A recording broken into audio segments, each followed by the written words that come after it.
Hi hello வணக்கம்.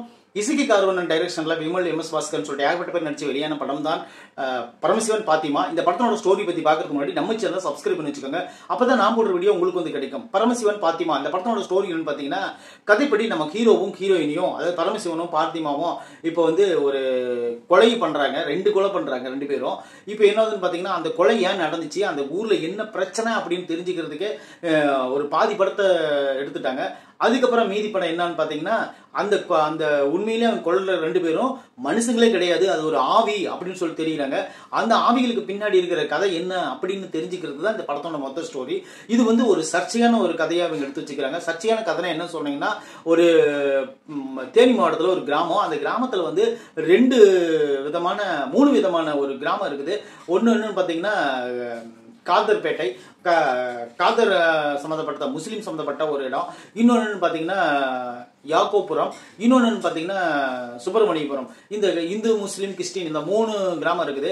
இதுல குறிப்பா என்னதுன்னு பாத்தீங்கன்னா, இந்த கிறிஸ்டினுக்கும் இந்துக்கும் உண்டான ஒரு கதை தான் இந்த படம், இந்த பரமசிவன் பாத்திமா. இந்த படத்தினோட ஸ்டோரி வந்து மிக கிரிட்டிக்கலான ஸ்டோரி.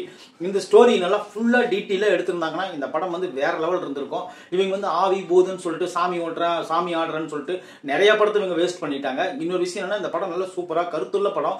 இந்த மாதிரி படம் எல்லாம் தமிழ் ஃபீல்ட்ல வரணும்னா எப்படி சொல்றதுன்னா, இந்த படம் ஃபுல்லாவே நீட்டாவே ப்ராப்பரா எடுத்திருந்தாங்கன்னா வேற லெவல் பிச்சுக்கு இந்த படம்.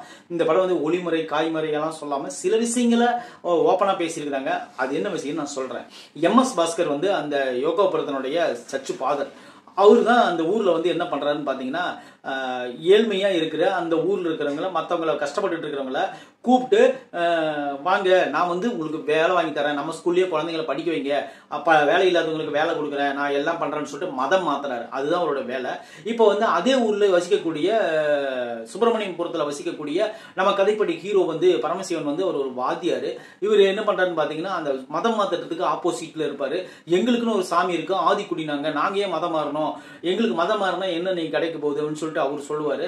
இது வந்து ஒரு என்ன பண்றாருன்னா, இவர் வந்து ஒரு குடும்பத்தை ஆல்ரெடி வச்சிருப்பாரு, மதம் மாத்தி வச்சிருப்பாரு. அந்த குடும்பத்தில் நடக்கக்கூடிய ஒரு டிராஜடி டிராமா தான் இந்த படத்தோட முழு கதையும் கூட. அவங்க அந்த குடும்பத்தார் வந்து அந்த பையன் மட்டும் ரொம்ப இன்ட்ரெஸ்டிங்கா இருப்பாரு. ஏன்னா வெளிநாட்டுல இருந்து நம்மளுக்கு பணம் வரும், இங்க இருக்கிற ஆளுங்களை எல்லாத்தையும் நம்ம மாத்தணும் அப்படின்னு சொல்லிட்டு இந்த ஃபாதர் வந்து அடிக்கடி சொல்லுவாரு. சொன்னோன்னே இவர் என்ன பண்ணுவாருன்னு பாத்தீங்கன்னா, எல்லாத்தையும் கூப்பிடுறதுக்கு முயற்சி பண்ணுவாரு. ஆனா நடக்காது. ஆனா இவரோட தங்கச்சி வந்து என்ன பண்றான்னு பாத்தீங்கன்னா, இவரும் அந்த விமலும் லவ் பண்ணுவாங்க. அது வந்து ரெண்டு வீட்டுக்கும் சேராது. இவங்க ரெண்டு இடத்தையும் எதிர்த்து என்ன பழி வாங்குறாங்க. இதெல்லாம் சும்மா கதையா வந்து இவங்க வந்து சூப்பரா எடுத்துட்டாங்க, கதையா யோசிச்சுட்டாங்க. ஆனா எடுக்கும் போது நிறைய விஷயங்களை வந்து மைனஸ் பண்ணிட்டாங்களா இல்ல கட் பண்ணிட்டாங்களான்னு தெரியல.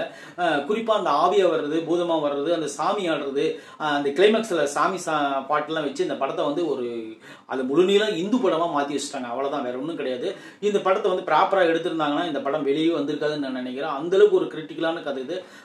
ஆனா கையாண்டு இருக்கிற விதம் பரவாயில்ல. உண்மையிலேயே அதை நான் பாராட்ட வேண்டிய விஷயம் தான். சில விஷயங்கள் டைலாக் எல்லாம் வேற லெவல் கொடுத்துருக்காங்க. அதாவது வந்து ஒரு மனுஷனை ஏமாத்தணும்னா அவன் ஆசையை தூண்டணும் அப்படிங்கிறது ஒரு பிளஸ்ஸா இருந்தா கூட, அந்த பிளஸ்ஸையே வந்து இன்னும் கொஞ்சம் பிளஸ்ஸா மாத்துற மாதிரி, வெள்ளக்காரனே இங்க பிச்சைகளுக்கு தான் வந்தான், அவன் மூலியமா தான் நம்மளுக்கு வந்து இந்த மாதிரி ஒரு சாமி வந்துச்சுன்னு சொல்லி எல்லாத்துக்குமே சொல்லும்போது அது உண்மையிலே நம்மளால யோசிக்க வேண்டிய விஷயமா தான் இருக்குது. அது வந்து ஒரு குடும்பம், அந்த குடும்பத்தில் இருக்கிற எல்லாரும் மதம் மாறினாங்கன்னா அவங்களுக்கு என்ன பெனிஃபிட் கிடைக்குது அப்படிங்கிறது ஒரு விஷயத்த சொல்லியிருப்பாங்க. இன்னொரு விஷயம் பாத்தீங்கன்னா, அந்த உள்ளூர் இருக்கிறவங்களும் அதே மாதிரி தான் கஷ்டப்பட்டுட்டு தான் இருப்பாங்க. அவங்களும் என்ன பண்றாங்க பாத்தீங்கன்னா, பெருசா ஒரு கதை எடுத்துட்டு அது வந்து இப்படி ஒரு கிரிட்டிக்கலான ஒரு வசனங்களோட வச்சுட்டு, ஆனா அதுக்கு வந்து கரெக்டான சொல்யூஷன் சொல்லாம விட்டுட்டாங்க. அவ்வளவுதான், வேற ஒன்றும் கிடையாது. எனக்கு வந்து முரணப்பட்டது வந்து அந்த ஆவி விஷயம், அந்த கிளைமேக்ஸ் சாங்கு. இன்னொரு விஷயம் என்னன்னா, இதுல டோட்டலாவே மொத்தமாவே அவங்க காதலர்களா இருந்து செத்து போனதுக்கு அப்புறம் அவங்களை சாமியா கும்பிடுறதெல்லாம் ஓகே தான். அதெல்லாம் வந்து சொல்ல முடியாது. ஆனா இருந்தாலும் இதுல முழுக்க நம்ம ஹீரோ வந்து ஒரு இந்துத்துவத்தை வந்து மட்டுமே வச்சு வச்சு எடுக்கிறாரு. அதுதான் ஒரு விஷயம். இதுல வந்து முஸ்லீம்களை வச்சு அவங்க வந்து எதுவுமே தொடர்றதே கிடையாது. அவங்க வந்து கிறிஸ்டினும் இந்து இவங்க ரெண்டேத்துக்குள்ள மோதல் தான் இந்த படத்தோட மொத்த கதையும். இந்த படத்துல மெயினான கேரக்டர் யாருன்னு பாத்தீங்கன்னா எம்.எஸ். பாஸ்கர் தான். எம்.எஸ். பாஸ்கர் மட்டும் படத்துல இல்லைன்னா இந்த படம் டோட்டல் ஃபெயிலியர் ஆயிருக்கும். ஆனா ஒரு வேற லெவல் பர்ஃபார்மர். உங்களுக்கு ஆல்ரெடி தெரியும், தமிழ் பேசினா அப்படி பேசுவாரு, நெல்லை பாசைன்னு பேசி நடிச்சிருக்காரு. அந்த படத்துல வேற லெவல் பண்ணி இருக்காரு. அவர் ஒரு ஸ்டெப் மேலேயே போய் எல்லா டைலாக்கும் பேசுவார். உண்மையிலே அது நல்லா இருந்துச்சு, எனக்கு ரொம்ப பிடிச்சிருந்துச்சு. உங்களுக்கு விருப்பம் இருந்தா பரமசிவன் பாத்திமா படத்தை நீங்க ஒரு டைம் பாத்தீங்கன்னா உங்களுக்கு என்ஜாய் தான் பண்ணுவீங்க. கண்டிப்பா எம்எஸ் பாஸ்கரனோட கேரக்டர் செமையா வடிவமைச்சிருக்காங்க. அது போல அந்த ஹீரோயினி கேரக்டரும் பரவாயில்ல, அதிகமா அவங்களுக்கு வேலை இல்லைன்னா கூட ஓரளவுக்கு பரவாயில்ல. அப்புறம் நண்பர்களா வரக்கூடிய அந்த கேரக்டர் கூல் சுரேஷ் நடிச்சிருக்காரு, அப்புறம் அருள்தாஸ் நடிச்சிருக்காரு, அப்புறம் நிறைய பேர் நடிச்சிருக்காங்க, நம்மளுக்கு தெரிஞ்சவங்க நிறைய பேர் இருக்கிறாங்க. ஆனா இருந்தாலும் இந்த படத்தினுடைய கதை வந்து இவ்வளவு கிரிட்டிக்கலா எடுத்துட்டு இதை வந்து ஒரு சின்னதா சுருக்கிட்டது கொஞ்சம் மனசுக்கு இதா இருக்குது. அது கொலை பண்ணக்கூடிய விஷயங்கள் எல்லாம் ரொம்ப நேரம் இன்வெஸ்டிகேஷன் எல்லாம் போயிட்டு இருக்கு. இன்வெஸ்டிகேஷன் பண்ணது அது எதுக்கு பண்றாங்க, ஏன் பண்றாங்க ஒண்ணுமே புரிய மாட்டேங்குது. ஃபர்ஸ்ட் ஆஃப் எல்லாம் உண்மையிலேயே பாத்தீங்கன்னா அந்த ஒரு 2 கொலை பண்றாங்க, அது ஏன் பண்றாங்க, அது அந்த ஊருக்கு வெளியே போய் சொல்லிடாதீங்கிறாங்க, இவங்க கண்ணுக்கு மட்டும் தான் தெரியுது, அது வேற 2 பேர்த்த வச்சு பண்றாங்க. இதெல்லாம் வந்து தலையை சுத்தி மூக்கு தொடுற கதையா கொண்டு போயிட்டாங்க. இது வந்து ஸ்ட்ரெயிட்டாவே நீங்க மூக்கு தொட்டுருக்கலாம். பரமசிவன் பாத்திமா வந்து உண்மை கதையை சொல்ல வந்து பொய்யை கலந்து கொஞ்சம் உண்மை கதை சொல்லிக்கிறாங்க, அவ்வளவுதான். இந்த விமர்சனம் உங்களுக்கு பிடிச்சிருந்தா கண்டிப்பா நம்ம சேனலை சப்ஸ்கிரைப் பண்ணி வச்சுக்கோங்க. உங்களுக்கு கருத்துக்களை கமெண்ட்ல சொல்லுங்க. தேங்க்யூ.